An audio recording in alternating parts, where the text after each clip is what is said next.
Baik, Assalamualaikum warahmatullahi wabarakatuh. Waalaikumsalam warahmatullahi wabarakatuh. Perkenalkan, kami dari kelompok 2, kami akan membahas topik mengenai dampak dari betonisasi. Sebelum itu, perkenalkan dulu, saya Hafsah Janeta Sawetullah selaku moderator. Saya Hensa Ferdiansyah Yusuf selaku penyaji. Saya Nadira Safra sebagai penyaji. Saya Hafiz Firiansyah sebagai penyaji. Saya Danes Raska Aprilian sebagai penyaji. Saya Michalvin Alfianda sebagai penyaji. Saya kembalikan ke moderator. Baik, sekarang mari kita terlihat terlebih dahulu video kami tentang sosialisasi apa sih itu betonisasi dan apa dampaknya bagi lingkungan.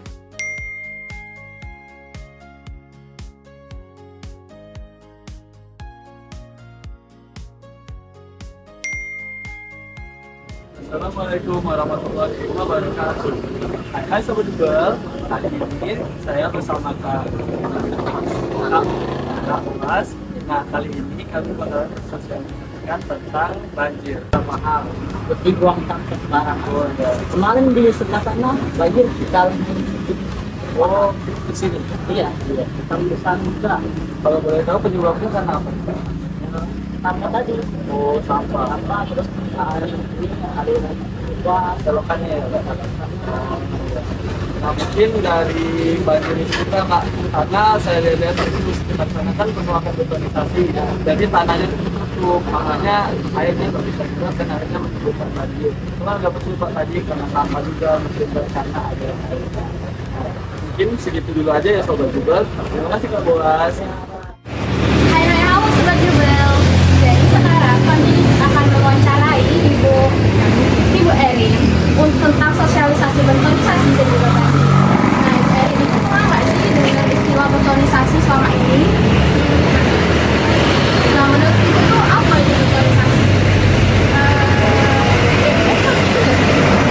Betul ya? Ya, jadi betonisasi itu adalah cara kita pembangunan namun itu didasarkan pada semen sehingga daerah resapan airnya rusak dan ini dapat menyebabkan banjir Ibu. Nah, jadi menurut pendapat Ibu ini penyebab banjir itu biasanya apa?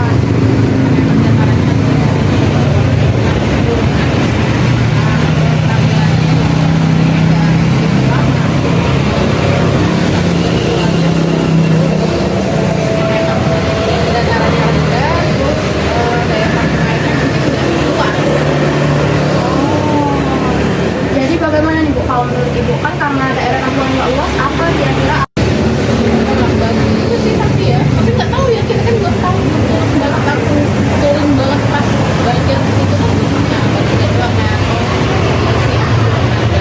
enggak jadi kayak cemplung gitu jadi emang buat kita kayak wadah banjir banget sih di bawah. Oh jadi memang dia tuh cenderung airnya mengalir dari sini ke bawah. Oh oke terima kasih Bu. Baiklah mungkin sekian hari ini sampai jumpa teman-teman. Jadi setelah kita melihat video dari kelompok saya tadi, kan di situ tuh sebenarnya hanya ada 2 yang dimasukkan ke video karena 2 video lagi nggak muat dimasukin karena filenya kegedean. Nah, karena tadi seperti yang kita tahu audionya agak kresek-kresek ya, jadi wawancaranya akan disampaikan kembali oleh Yusuf. Kepada Yusuf dipersilakan. Baik, terima kasih moderator. Nah, untuk teman-teman mungkin tadi kurang jelas dari suara audio videonya.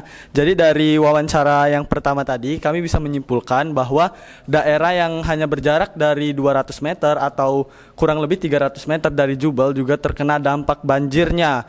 Nah, salah satu faktornya adalah betonisasi.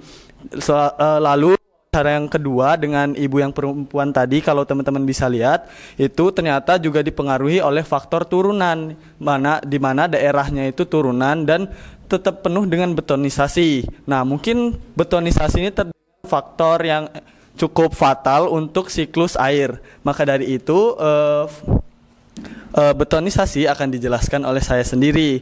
Jadi mungkin teman-teman dengar nggak sebelumnya tentang betonisasi?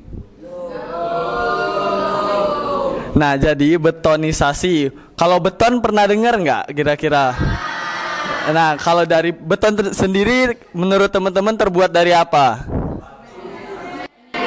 Nah, semen. Semen bentuknya padat. Jadi secara kita logikakan air awalnya yang awalnya itu alami, bisa air, lalu juga bisa jadi tempat penampungan air. Ketika kita semen itu menjadi padat. Nah, makanya dinamakan betonisasi. Air yang awalnya bisa menyerap air hujan itu menjadi terhambat sehingga bisa menyebabkan banjir. Nah, di kasus wawancara kami, mungkin teman-teman bisa lihat sendiri bahwa di halaman, di bahkan jalan dan juga selokannya itu dibetonisasi. Sedangkan selokan sendiri itu kan untuk irigasi. Irigasinya sendiri kurang bisa untuk mengalirkan air dan airnya nggak bisa menyerap. Lalu hal itu menyebabkan terjadinya betonisasi brutal sehingga air yang harusnya bisa menyerap ke tanah lalu kembali lagi ke siklus hidrologinya melalui infiltrasi tidak bisa menyerap kembali ke tanah sehingga menyebabkan banjir dan airnya menumpuk. Lalu mungkin ada beberapa solusi yang bisa kami sajikan yang akan dijelaskan oleh Savana. Baiklah, saya kembalikan kepada moderator. Oke, baik. Jadi kita sudah tahu kan apa itu dampak dari betonisasi dan apa alternatif solusi untuk mengatasinya akan dijelaskan oleh Savana. Kepada Savana saya persilakan. Baik, terima kasih moderator. Di sini poster yang sudah kami buat terdapat beberapa solusi yang ada. Yaitu yang pertama, paving berlubang. Jadi di saat betonisasi itu kan dia rata. Jadi bisa dilihat di sini tuh ada bolongan yang bisa meresap ke air. Jadi air hujan tuh bisa masuk, terus tanahnya tetap bisa meresap. Ada juga yang biopori. Jadi ada lubang vertikal, terus berisi sampah organik untuk resapan air. Ada pula yang bisa dilakukan itu sumur resapan yang bisa menampung dan meresapkan air ke dalam tanah, yaitu air hujan. Juga atap hijau. Jadi saat hujan di atas atap itu tidak akan turun, sedangkan akan diresap oleh tanah yang ada di atap. Jadi air hujan diserap, tanaman dan tanah di atap. Lalu juga beton itu ada lubang-lubang yang kayak pori-pori. Nah, itu airnya juga bisa tembus ke tanah. Nah, juga sebenarnya dengan solusi bangunan kita. Jadi kita bisa sisakan lahan terbuka, lalu bagian hijau atau rumputnya itu minimal 30% dari luas lahan. Nah, jika tidak perlu dibeton, biarkan tanah terbuka.